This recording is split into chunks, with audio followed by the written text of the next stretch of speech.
हरिओम। सादर जय जिनेन्द्र, जय पंच परमेष्ठी भगवान। बंधुओं, अपने विश्व मानव परिवार को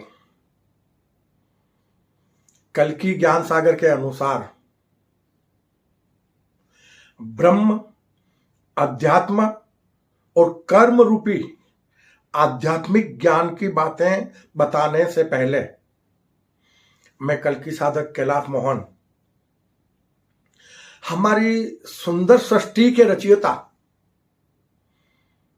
सृष्टि के सभी जीव जीवात्माओं के जन्मदाता, पालनहार, हमारी सृष्टि के सभी देवी देवताओं के कर्म भूमि पर हमारे संपूर्ण विश्व मानव परिवार के परम माता पिता परमात्मा देवलोक में विराजमान देविक महाशक्ति सगुण परब्रह्म को मैं सत सत नमन करता हूं। और इसी के साथ हमारे विशाल ब्रह्मांड के रचयिता, संपूर्ण ब्रह्मांड के स्वामी, सृष्टि के सभी देवी देवताओं के, हमारे विश्व मानव परिवार के परम गुरुवर, जिस दिव्य महाशक्ति को किसी ने बनाया नहीं और जिस दिव्य महाशक्ति को कोई मिटा नहीं सकता, जो दिव्य महाशक्ति अजन्मा, अनादि, निष्कलंक, निराकार, अजर, अमर, अविनाशी है,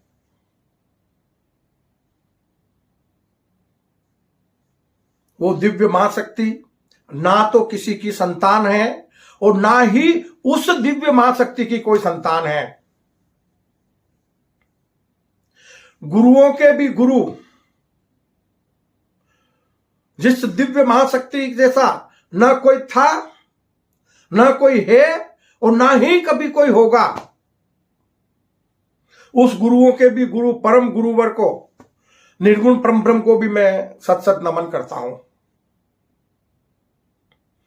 इसी के साथ बंधुओं, मैं करबद्ध अपने प्रभु से प्रार्थना करता हूं कि ओम भूर्भुवस्सुः तत्सवितुर्वरेण्यं भर्गो देवस्य धीमहि धियो यो न प्रचोदयात्। हे प्रभु, हमारे संपूर्ण विश्व मानव परिवार को इस युग परिवर्तन की संधि वेला संगम युग में कलयुग को सतयुग में परिणित करने के लिए, हमारी कर्म भूमि पर सतयुगी दुनिया का सृजन करने के लिए, हमारे संपूर्ण विश्व मानव परिवार को वो सद्बुद्धि प्रदान करो, वो अद्भुत रहस्यमय सृष्टि सृजन का रहस्यमय ज्ञान प्रदान करो, जिससे कर्म भूमि पर मानव मात्र सत्कर्मी निष्काम कर्म योगी बन जाए।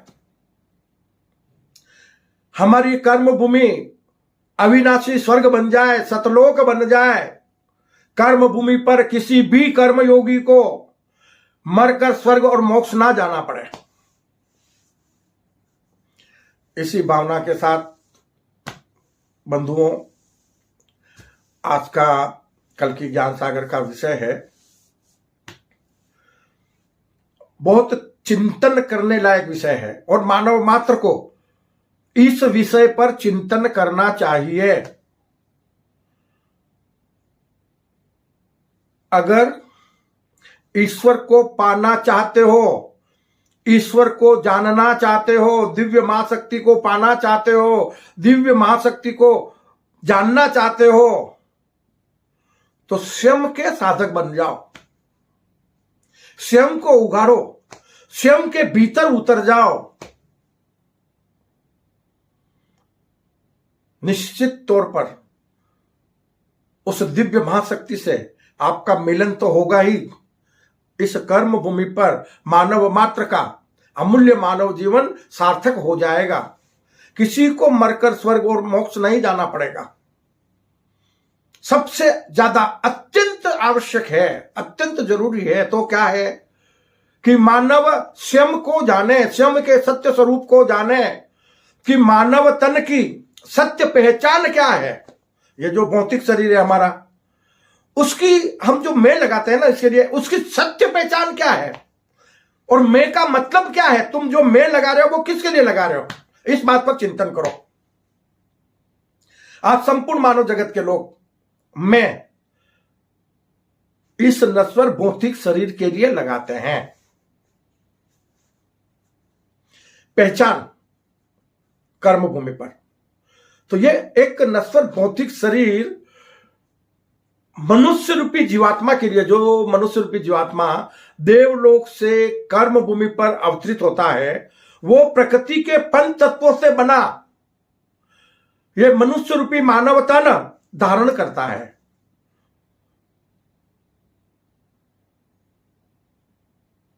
और इस तन की इंद्रियों के माध्यम से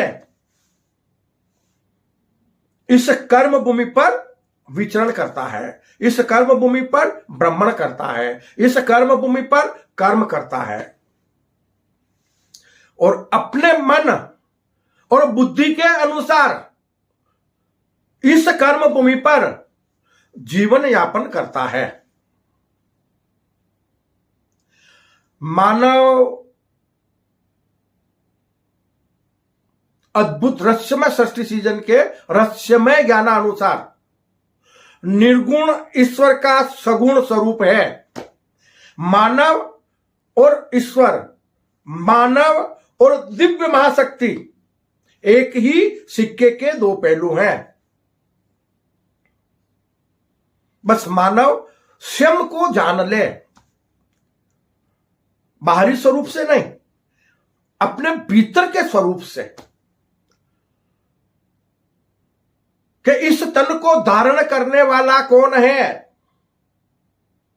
मैं कौन हूं, मुझे किसने बनाया है, मुझे किसी ने क्यों बनाया है और मैं इस कर्म भूमि पर हूं, तो इस कर्म भूमि से मुझे कहां जाना है।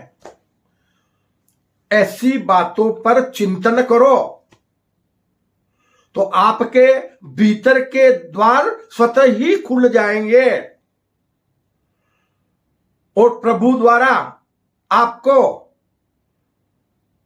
धीरे धीरे धीरे धीरे आत्मज्ञान की प्राप्ति होने लगेगी। आप स्वयं को जानने लगोगे। किससे? स्वयं के आत्मज्ञान से। स्वयं के बारे में चिंतन करो, स्वयं के साधक बन जाओ, तो सारी समस्याओं का समाधान हो जाएगा। क्यों? कि आप अपने सत्य स्वरूप को जब जान लेंगे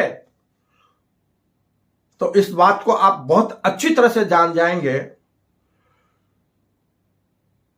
कि जो दिव्य महाशक्ति है वो और मैं जो कर्म योगी कर्म भूमि पर हूं, मुझ में और उसमें बस फर्क है इतना, वो निर्गुण विराट आत्म स्वरूप है और मैं कर्म भूमि पर सगुण जीवात्म स्वरूप हूं। जिसने अपने भीतर इस कर्म भूमि पर, जिस कर्म योगी ने अपने भीतर निर्गुण और सगुण का भेद जान लिया, जिस कर्म योगी ने अद्भुत रहस्यमय सृष्टि सीजन को और अद्भुत रहस्यमय सृष्टि सीजन के रहस्यमय ज्ञान को जान लिया, तो उसका अमूल्य मानव जीवन इस कर्म भूमि पर सार्थक हो जाएगा। राम, रहीम, ईसा, गुरु नानक, बौद्ध, महावीर, कृष्ण, कबीर, ऐसे कई महान भव्य जीवात्माओं ने इस कर्म भूमि पर जन्म लिया, अवतरित हुए और उन्होंने स्वयं को जाना। और जब वो स्वयं को जाने तो परमात्मा स्वरूप बन गए, उन्हें प्रभु की प्राप्ति हो गई, उन्हें जीवन जीना आ गया। और जब उन्हें जीवन जीना आ गया, वो अपने जीवन के मकसद को समझ गए, तो उन्होंने महापुरुषों ने, हमारे धर्मगुरुओं ने संपूर्ण मानव जगत के लोगों को समय समय पर युगानुसार जीवन जीने का ज्ञान दिया, कर्म करने का ज्ञान दिया।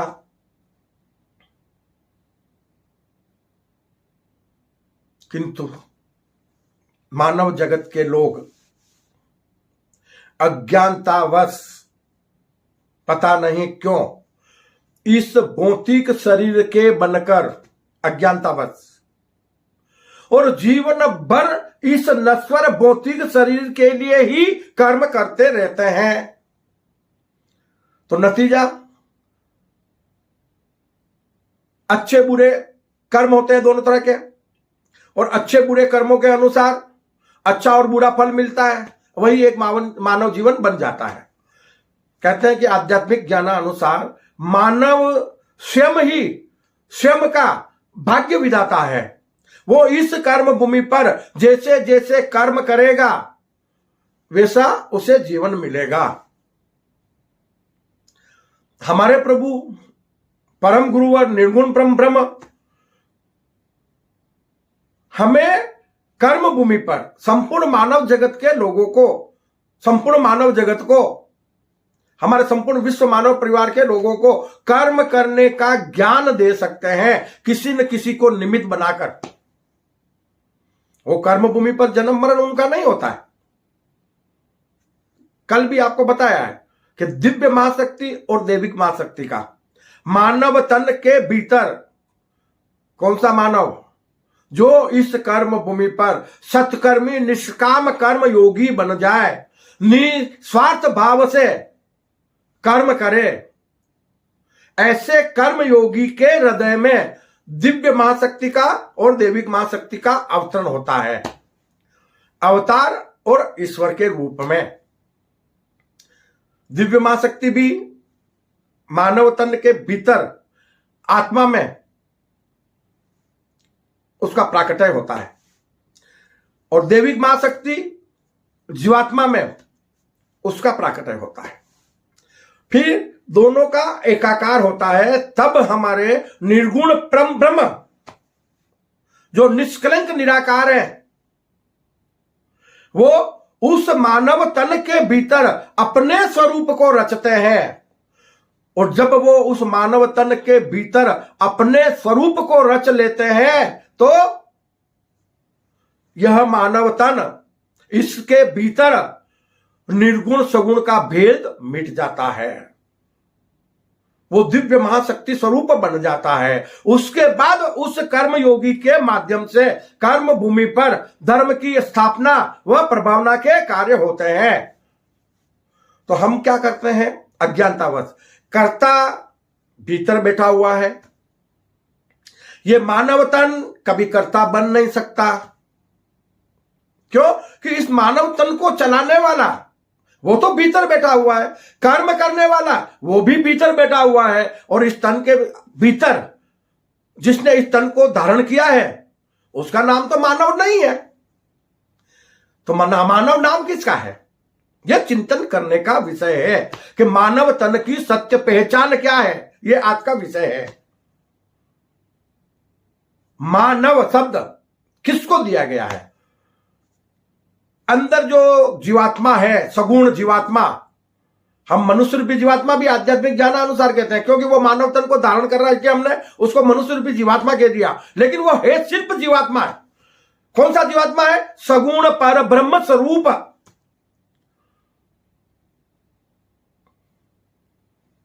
निर्गुण परम ब्रह्म दिव्य महाशक्ति है। पहले भी आपको बताया कि उन्हीं की इच्छा शक्ति से एको अहम बहुश्याम, उस मन की भावना से विशाल ब्रह्मांड का सृजन होकर, विशाल ब्रह्मांड की उत्पत्ति होकर, उन्हीं का सगुण स्वरूप, मायावी रूप, अर्धनारीश्वर के रूप में, सगुण पर ब्रह्म के रूप में उस स्वरूप का प्राकट्य हुआ। और उस स्वरूप का जहां प्राकट्य हुआ ब्रह्मांड में, उसे देवलोक कहा गया, दैविक महाशक्ति। क्यों? कि वो सत असत है। तो वो सगुण देविक महाशक्ति पर ब्रह्म का लोक बन गया देवलोक, और उस देवलोक से सगुण देवलोक से, देवलोक सगुण है, और सगुण देवलोक से जीवात्मा के रूप में कर्म भूमि पर अवतरित होकर पुनः निर्गुण परम ब्रह्म स्वरूप बन जाना, सगुण स्वरूप को त्याग कर, अपने मायावी स्वरूप को त्याग कर वापस अपने सत्य स्वरूप को पा लेना, उसे कहते हैं मोक्ष।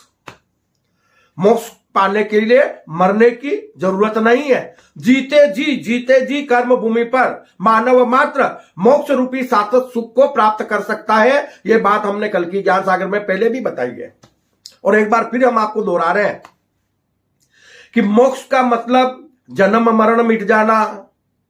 तो आध्यात्मिक ज्ञानानुसार सतयुग में मानव की हजारों वर्ष की उम्र होती है, तो मिट गया ना जन्म मरण।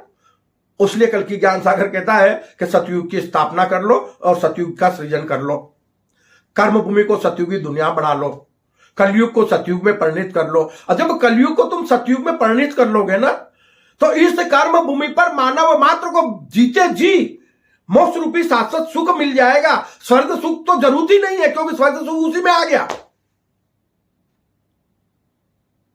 स्वर्ग सुख सत्कर्मों के बदले मिलता है दैविक महाशक्ति द्वारा। 3 तरह के सुख हैं देखो कर्म भूमि पर। एक तो भौतिक सुख, जो नश्वर सुख है, कुछ पल के लिए होता है, यह भौतिक शरीर को वो सुख मिलता है। तो हम कुछ भौतिक शरीर के सुख के लिए कई तरह की योजनाएं बनाते हैं, कई तरह के कार्य करते हैं, कई तरह के कर्म करते हैं, लेकिन सबके सब भौतिक शरीर के सुख के लिए। दूसरा सुख होता है मनुष्य रूपी जीवात्मा के लिए। यह मानव तन 3 लोकों का संगम स्थल है। तो प्रकृति के पंच तत्वों से बना, इंद्रियों को धारण किए हुए यह मानव तन भौतिक सुख को प्राप्त करता है, तो यह पृथ्वीलोकवासी है। यह भौतिक सुख उसे पृथ्वीलोक तक ही सीमित रखता है। उसके बाद में मनुष्य रूपी जीवात्मा, देवलोक स्वर्ग है। तो मनुष्य रूपी जीवात्मा जो है वो स्वर्ग से कर्म भूमि पर आया है, तो वो सत्कर्मी बनेगा, तो उसे इसी कर्म भूमि पर स्वर्ग सुख का आनंद मिलेगा। किसको? मनुष्य रूपी जीवात्मा को, क्योंकि कर्म ये शरीर नहीं कर रहा है, शरीर मन और बुद्धि से चल रहा है। कर्म करने वाला कौन है? मनुष्य रूपी जीवात्मा। और मनुष्य रूपी जीवात्मा किसके सहारे कर्म करेगा? मन और बुद्धि के सहारे। और मन और बुद्धि मिलकर इस तन को चलाएंगे, और तन की इंद्रिया मन और बुद्धि के अनुसार काम करेगी। तो हम उस जीवात्मा को जाने जो सगुण जीवात्मा कर्म करने के लिए इस कर्म भूमि पर अवतरित होता है और इस मानव तन को धारण करता है। तो वो जीवात्मा देवलोकवासी है, जो स्वर्ग सुख को प्राप्त करता है। ये तन भौतिक सुख को प्राप्त करता है, सुख साधन को प्राप्त करता है। और उसके बाद जीवात्मा के भीतर आत्मा है, पवित्र आत्मा, अंतर आत्मा। और अंतर आत्मा चाहती है शाश्वत सुख, वो मोह माया से रहित होकर, क्योंकि आत्मा कभी मोह माया में नहीं लगती है ना। जीवात्मा लग सकता है, जीवात्मा मोह माया से प्रभावित हो सकता है। जैसे हम कर्म भूमि पर इस तन को धारण करते हैं, और तन के जितने भी हम रिश्ते बना लेते हैं, माता पिता, घर परिवार, धन दौलत, पति पत्नी, तो ये सब मायावी रिश्ते हैं। सच्चा रिश्ता सिर्फ एक से ही है। हमने कल भी बताया ना कि कर्म भूमि पर हमारा कोई माता पिता, घर परिवार कुछ भी नहीं है। अगर हम आध्यात्मिक चिंतन करें तो ये सिर्फ एक सुविधा है, एक साधन है। कर्म भूमि पर विचरण करने के लिए एक सामाजिक व्यवस्था है, वरना पशुओं में तो कोई रिश्ते नहीं होते हैं ना। क्यों? कि वो मुंह से बोलते ही नहीं है, जुबान से बोल भी नहीं पाते हैं, मन के विचार भी व्यक्त नहीं कर पाते हैं, तो फिर रिश्तों को कैसे जाहिर करेंगे वो? तो कर्म भूमि पर 84 लाख योनियों के जीव जीवात्मा भ्रमण करते हैं। उनके बीच किसी तरह के कोई भी पारिवारिक रिश्ते नहीं होते हैं, लेकिन प्राकृतिक मोह जरूर होता है। एक मां को बच्चे से प्रेम होना, एक पिता को बच्चे से प्रेम होना, यह एक प्रकृति की देन है। लेकिन उन सभी जीवों का, सृष्टि के सभी जीवों के जीवन का कोई मकसद नहीं है, वो अपनी योनि भुगत रहे होते हैं। तो ये जो अद्भुत रहस्यमय सृष्टि का सृजन हुआ है, उसका मकसद क्या है? मकसद सिर्फ और सिर्फ मानव को कर्म भूमि पर शाश्वत सुख प्रदान करवाना, मानव को कर्म भूमि पर रहते हुए संपूर्ण ब्रह्मांड का स्वामी बनाना, मानव द्वारा संपूर्ण ब्रह्मांड में अनेक दुनिया बसाकर और सुंदर सृष्टि का आनंद लेना, यह है सुंदर सृष्टि का सृजन करने का मकसद, जो आज तक मानव जगत के लोग हम समझ नहीं पाए। और हम सिर्फ भौतिक शरीर के बनकर और इस नश्वर भौतिक शरीर के लिए अपनी कर्म भूमि पर देश विदेश की सीमाएं डाल दी, धरती का मालिक बनने के लिए, जबकि तन की एक पल की गारंटी नहीं है। और इसी तन के लिए अहंकारवश धर्म के नाम पर, ईश्वर के नाम पर जाति संप्रदाय बना दिए। तो बाबा क्यों? ये तन तो नश्वर है ना, और मानव तन के भीतर, मानव कर्म भूमि पर आत्म स्वरूपता में सभी एक समान है, सिर्फ जीवात्मा स्वरूपता में भिन्न भिन्न है। कर्म योगी के रूप में हम भिन्न भिन्न हैं। बाकी तो ये मानव का जो चेहरा हमको नजर आता है, तो वो तो परिवर्तनशील है। जैसे कर्म भूमि पर मानव अवतरित होता है, तन परिवर्तन करता है, क्या उसको पता है कि उसका अगला अवतरण किस जाति संप्रदाय में होगा? क्योंकि ये जाति संप्रदाय प्रकृति के तो बनाए हुए नहीं है, मानव के बनाए हुए हैं। कौन से देश में उसका अगला अवतरण होगा? हम देश विदेश की सीमाएं जो डाल दी है ना, विकसित और विकासशील देशों ने, शक्तिशाली लोगों ने कर्म भूमि पर जो देश विदेश की सीमाएं डाल दी है, आज उसके कारण और जाति संप्रदायवाद के कारण हमारी कर्म भूमि नरक तुल्य बन गई है।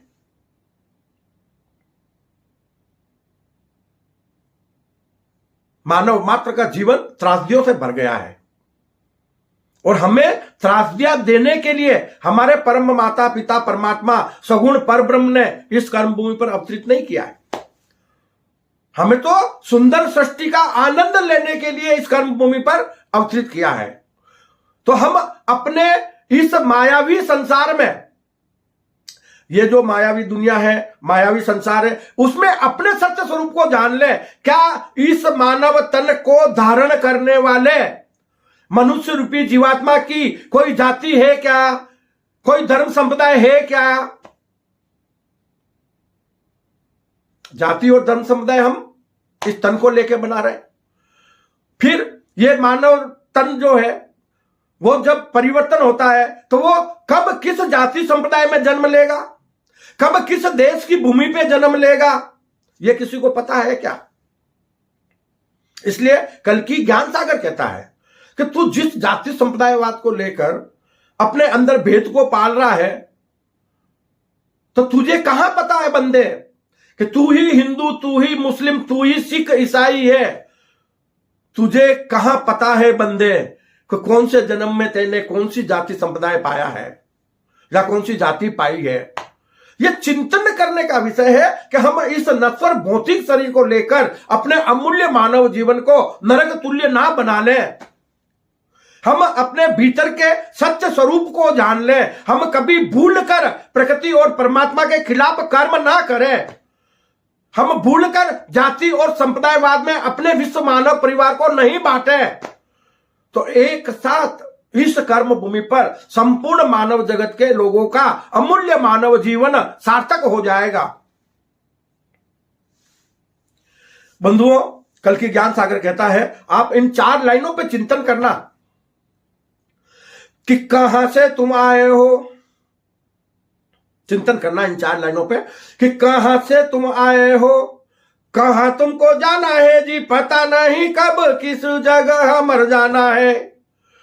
अरे कहाँ से तुम आए हो, कहाँ तुमको जाना है जी, पता नहीं कब किस जगह मर जाना है। अरे जिसने बनाया तुम्हें, अरे जिसने बनाया तुम्हें, उसको तो जाना नहीं, धर्म कर्म की बातों को तुमने कहाँ जाना है। अरे जिसने बनाया तुम्हें, उसको तो जाना नहीं, धर्म कर्म की बातों को तुमने कहाँ जाना है। कि इतना तो मान लेना, कि इतना तो मान लेना, यह है प्रभु का कहना, खाली हाथ आए हो जी, खाली हाथ जाना है। कि इतना तो मान लेना, यह है प्रभु का कहना, खाली हाथ आए हो जी, खाली हाथ जाना है। अरे माटी के पुतले हो तुम तो, अरे माटी के पुतले हो तुम तो, माटी में मिल जाना है। तो बतलाओ जग से क्या साथ लेकर जाना है, बतलाओ जग से क्या साथ लेकर जाना है, बतलाओ जग से क्या साथ लेकर जाना है। बंधुओं,